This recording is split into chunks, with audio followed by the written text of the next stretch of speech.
Find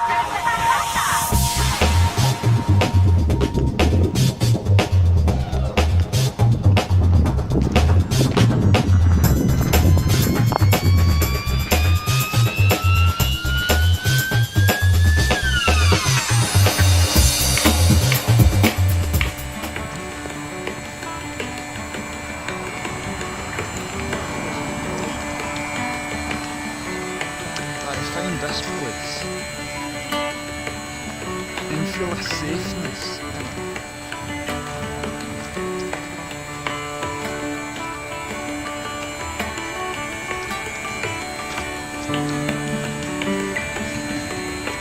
Let's find them.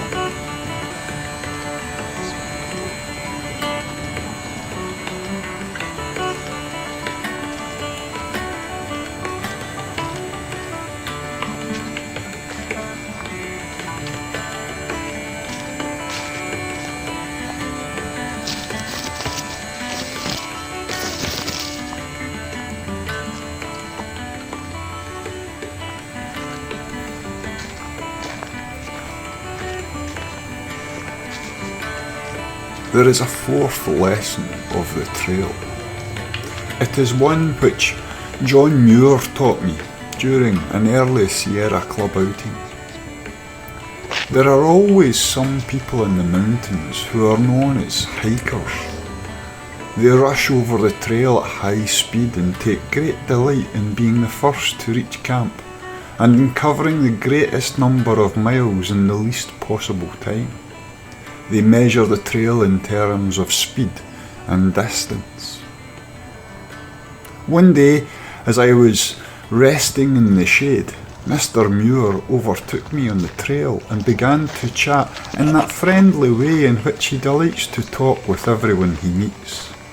I said to him, "Mr. Muir, someone told me you did not approve of the word hike. Is that so?" His blue eyes flashed, and with his Scotch accent he replied, "I don't either like the word or the thing. People ought to saunter in the mountains, not hike." Do you know the origin of the word saunter? It's a beautiful word. Away back in the Middle Ages, people used to go on pilgrimages to the Holy Land. And when people in the villages through which they passed asked where they were going, they would reply, "À la Saunter, to the Holy Land," and so they became known as Saunteriers or Saunterers. Now these mountains are our Holy Land, and we ought to saunter through them reverently, not hike through them. John Muir lived up to his doctrine. He was usually the last man to reach camp. He never hurried.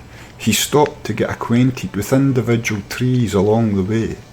He would hail people passing by and make them get down on hands and knees if necessary to see the beauty of some little bed of almost microscopic flowers. Usually he appeared at a camp with some new flowers in his hat and a little piece of fir bow in his buttonhole. Now, whether the derivation of saunter Muir gave me is scientific or fanciful, is there not in it another parable? There are people who hike through life. They measure life in terms of money and amusement. They rush along the trail of life feverishly, seeking to make $1 or gratify an appetite. How much better to saunter along this trail of life, to measure it in terms of beauty and love and friendship. How much finer to take time to know and understand the men and women along the way, to stop a while and let the beauty of the sunset possess the soul, to listen to what the trees are saying and the songs of the birds, and to gather the fragment little flowers that bloom all along the trail of life for those who have the eyes to see. You can't do these things if you rush through life in a big red automobile at high speed. You can't know these things if you hike along the trail in a speed competition. These are the peculiar rewards of the man who has learned the secret of the Saunterer. A Parable of Sauntering by Albert W. Palmer. It's an excerpt from The Mountain Trail and Its Message, wrote in 1911.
Hello, good morning, good evening, and good afternoon to you.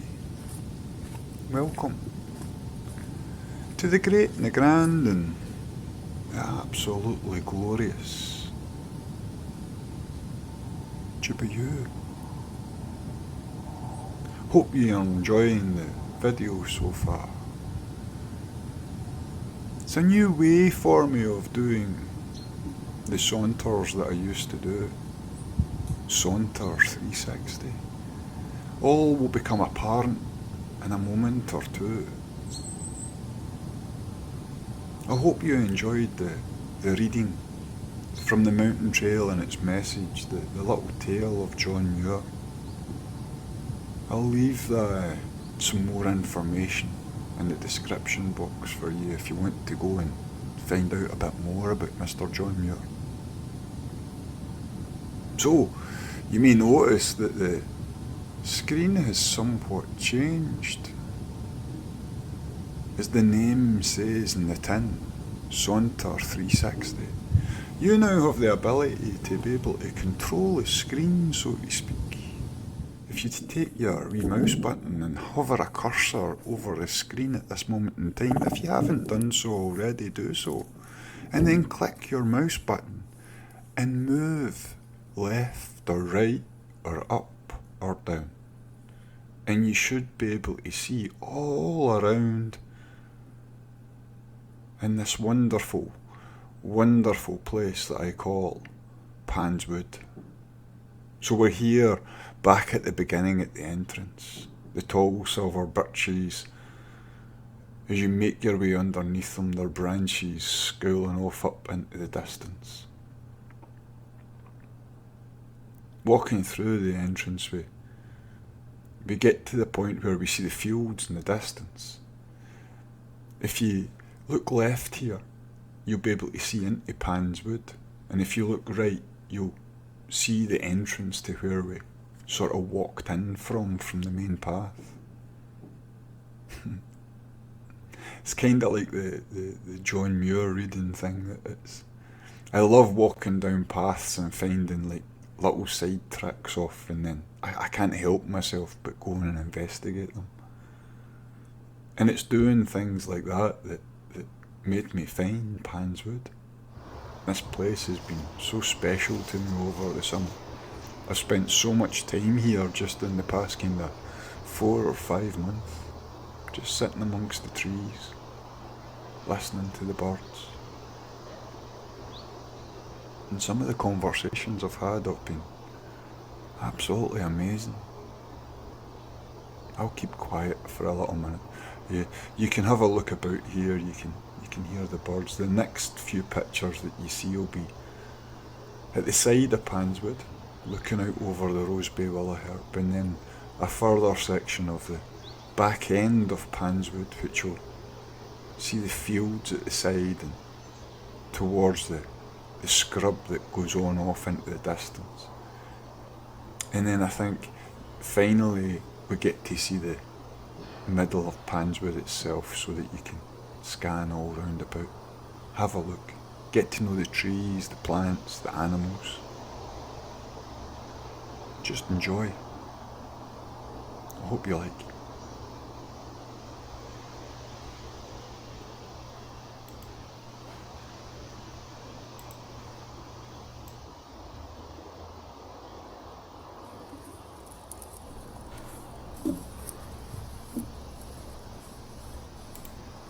So here we are at the side of Panswood, if you like. You can see me wandering off into the distance, trying to get out a shot for your viewing pleasure. If you scroll right here, all the way around, still see me wandering off into the distance, and look at the other side of the camera, you'll see the tall white stalks of the feathery seeds of the Rosebay Willowherb blowing in the wind. Lovely little three-pronged silver birch growing up. He's going to be tall one day. You can imagine this place 50 years from now, the trees tall and high and thick with canopy. It blurs a little bit as you kind of scroll round. Maybe not a great shot of the meadow area, but it lets you experience some of it. This is my first time out with the camera. I really like the views of the Rosebay Willowherb. It's a nice place just to sit and watch them blowing in the wind. Again, I'll be quiet for a little bit. Let you listen to the wind and the birds.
So this next section is of the back end of Panswood. If you scroll right again, I'll always scroll right when I'm speaking in these videos. So if you scroll right, you look out across the field, which reaches out further in the distance. You might not be able to make it out, but see some of the hills in the distance. Oh, there's a wee bus going by. Hello, bus. The fields look amazing just now, all lush and green in the September sun. And as you keep panning right, the woodland that you see stretching out at the side of the field is a regenerating ash woodland. I do a bit of binding in there. Maybe we'll go and make a wee video in there sometime. It's a totally different woodland to Panswood, which is mostly all silver birch. If you keep scrolling to the right, you pass the big hedge, the old green and the gnarly branches of hawthorn, and the white grasses flowing in the wind. And then as you keep going right, you'll see as we look behind Panswood, with all the silver birches. The grasses are amazing here as well. I like just to sit and watch them sometimes. You keep panning right, it brings you back round to the hedgerow again. So I've got the camera kind of on a fence in the middle of the hedgerow between the field and Panswood. I'll be quiet again. Let you enjoy this a bit. Have a look around. Panswood's up next. You might have noticed that I absolutely adore this little woodland.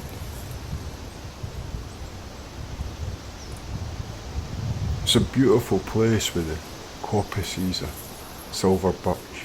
You can see the 3 stands sitting here. Again, you pan right, you can see the outskirts of the field and the hedge, the hawthorn hedge that runs down the length of Panswood. And then you come across this great silver birch stand that I've got the camera attached to. One of the things I really like doing is kind of following the branches or following the trunks of the tree from the ground all the way up to the canopy. You kind of click the mouse along the trunk as it goes. Just little clicks all the way up so that you can see the green leaves of the canopy in the sky. It's quite amazing. I might do some cloud watching videos. It might be quite nice. Or a canopy walk.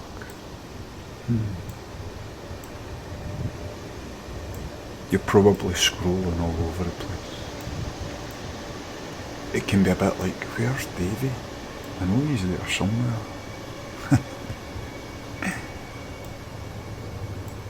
It's a bonny place, this.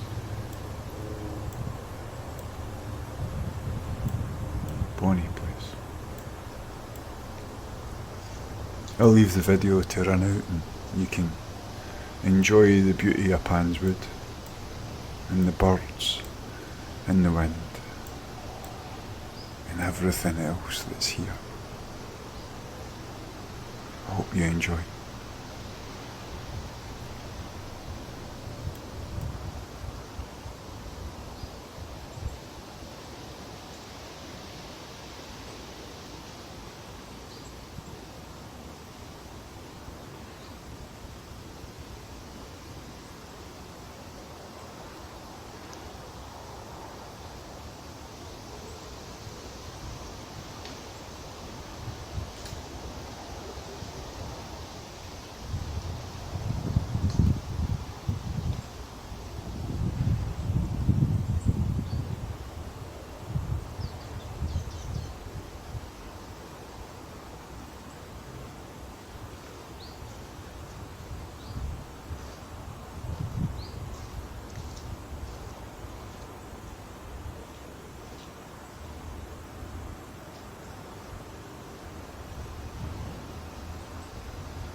I've really enjoyed making these videos. For a long while I kinda wanted to try and get the essence of why I come to these areas, why they mean so much to me, and I don't know if I got it in this video or not, but I think with future tinkering I may be able to have some success with this little camera. I hope you enjoyed this video. I hope you got something out of it. I hope you, somewhere, wherever you are, I hope that you find some natural, green and glorious place that you can just go and sit and have 5 minutes in. Whether that's your back garden, whether it's a little woodland somewhere near you, or a local park, or wherever it may be, go touch some green. Makes you feel good. I find this place. See you You soon. feel a safeness. Thanks for watching. Bye bye and take care.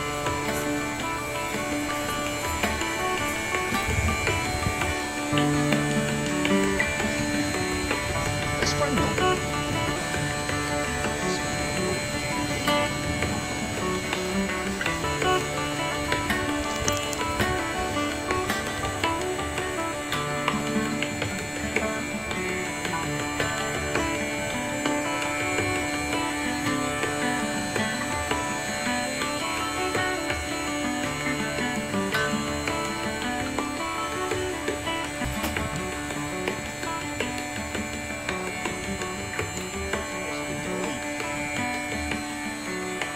I find this place. You feel a safeness.